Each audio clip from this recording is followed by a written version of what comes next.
పోలవరం ప్రాజెక్టును త్వరగా పూర్తి చేసేందుకు రాష్ట్ర ప్రభుత్వం తీవ్రంగా ప్రయత్నిస్తుంది. ఈ మేరకు కేంద్రం ఎప్పటికప్పుడు నిధులు విడుదల చేస్తుంది. స్పిల్వే పనులతో పాటు డ్యాం పనులు చివరి దశకు చేరుకున్నాయి. ఈ నేపథ్యంలో పోలవరం ప్రాజెక్టు నిధులు పురోగతిపై కేంద్ర ప్రభుత్వం క్లారిటీ ఇచ్చింది. 2021-26 మధ్య మొత్తం 12,620.53 కోట్ల రూపాయలు విడుదల చేసినట్లు స్పష్టం చేసింది.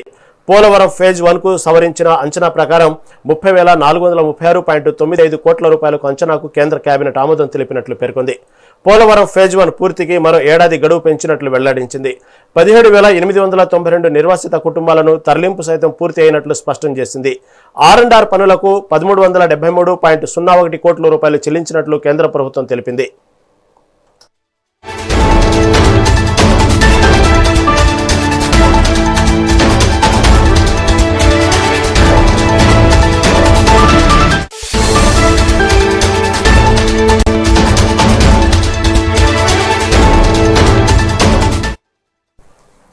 పోలవరం ప్రాజెక్టును త్వరగా పూర్తి చేసేందుకు రాష్ట్ర ప్రభుత్వం తీవ్రంగా ప్రయత్నిస్తోంది.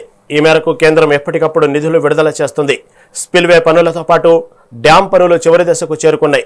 ఈ నేపథ్యంలో పోలవరం ప్రాజెక్టు నిధులు పురోగతిపై కేంద్ర ప్రభుత్వం క్లారిటీ ఇచ్చింది. 2021-26 మధ్య మొత్తం 12,620.53 కోట్ల రూపాయలు విడుదల చేసినట్లు స్పష్టం చేసింది. పోలవరం ఫేజ్ 1కు సవరించిన అంచనా ప్రకారం 30,436.95 కోట్ల రూపాయలకు అంచనాకు కేంద్ర కేబినెట్ ఆమోదం తెలిపినట్లు పేర్కొంది. పోలవరం ఫేజ్ 1 పూర్తికి మరో ఏడాది గడువు పెంచినట్లు వెల్లడించింది.